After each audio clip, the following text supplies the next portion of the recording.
છોટાઉદેપુર જિલ્લાના કરાલી પોલીસે કારમાં લઈ જવાતો ભારતીય બનાવટના વિદેશી દારૂનો જથ્થો ઝડપી લીધો છે। પોલીસે વિદેશી દારૂ અને કાર મળી કુલ ₹9.61 લાખનો મુદ્દામાલ કબજે લીધો। દર્શક મિત્રો, આપ જોઈ રહ્યા છો સરદારનો અવાજ। છોટાઉદેપુર જિલ્લાના પાવીજેતપુર તાલુકાના કરાલી પોલીસે કારમાં લઈ જવાતો વિદેશી દારૂનો જથ્થો ઝડપી લઈ કાયદેસર કાર્યવાહી હાથ ધરી હતી।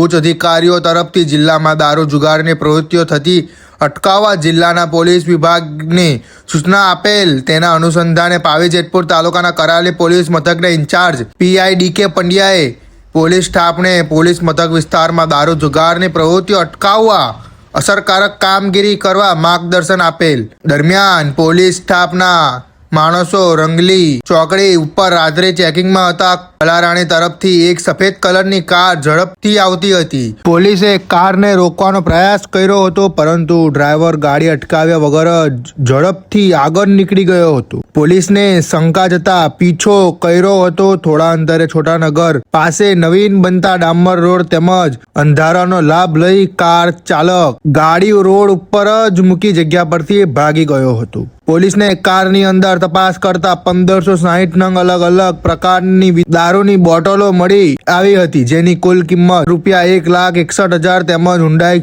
કંપનીની સફેદ કલરની ક્રેટા કાર જેની આશરે કિંમત ₹7 લાખ મળી કુલ ₹9,61,000 નો મુદ્દા માલ જપ્ત કરી કાયદેસરની કાર્યવાહી હાથ ધરી છે। રિપોર્ટર શકીલ બલોચ દ્વારા છોટાઉદેપુર।